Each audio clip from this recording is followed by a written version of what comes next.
I don't remember much about my early schooling, but I do remember being fed information about our country's independence.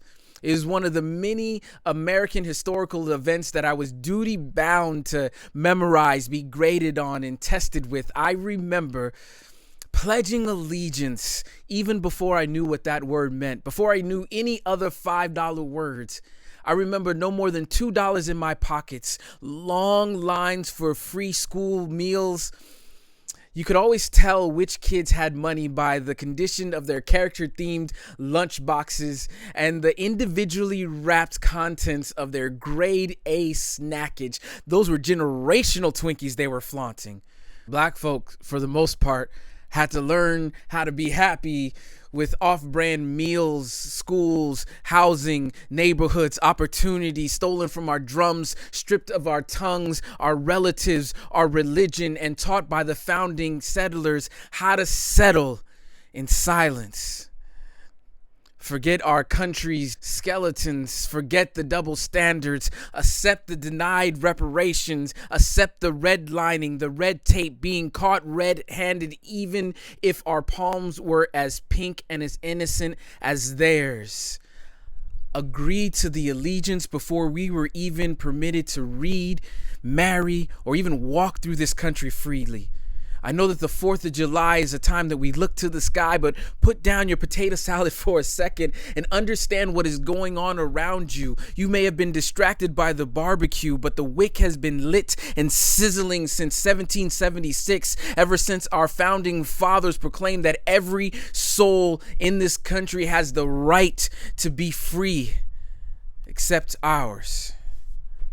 Many believe that a civil war would salve the unrest in our bodies, but that is simply not how fire works. I know. Who needs a history lesson when COVID and outlaw cops have taken away people's ability to breathe? But it's all connected, don't you see? Wealth, my school lunch, race, opportunity, bias, our Independence Day, all come with strings attached to a frayed flag that people still in 2020 are afraid to admit needs to be fixed. Betsy Ross was not done. Washington was not done. Don't you get it? We are a country unfinished.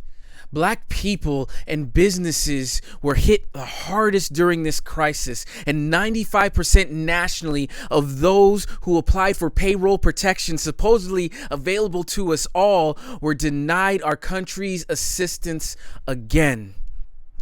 Our flag, your great-grandmother's quilts, and systematic racism all have two things in common. They all follow a pattern and they provide comfort, but only for those whom they were intended.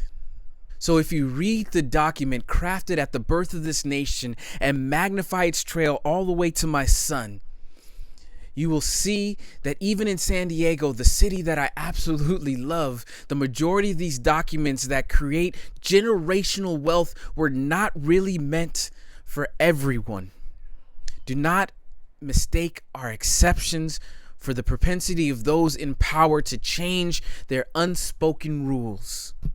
There are nearly 22,000 Black-owned businesses in San Diego County. If our lives truly matter to you, then allow us the chance to keep our livelihood alive. More than equality, we starve for equity, a seat at your table, the opportunity for the same organic, GMO-free brands that your barbecue has. I mean, we may flavor it a little differently, but that's not the point. Those are generational Twinkies that you were flaunting. If you believe that our lives matter, then you agree that our well-being matters.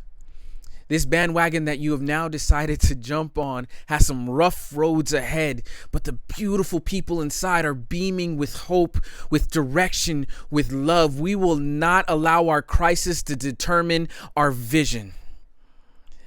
If you are going to take this ride with us, and I hope that you do, place whatever color hand you have over your heart and pledge allegiance to balance. Pledge allegiance to Black-owned businesses.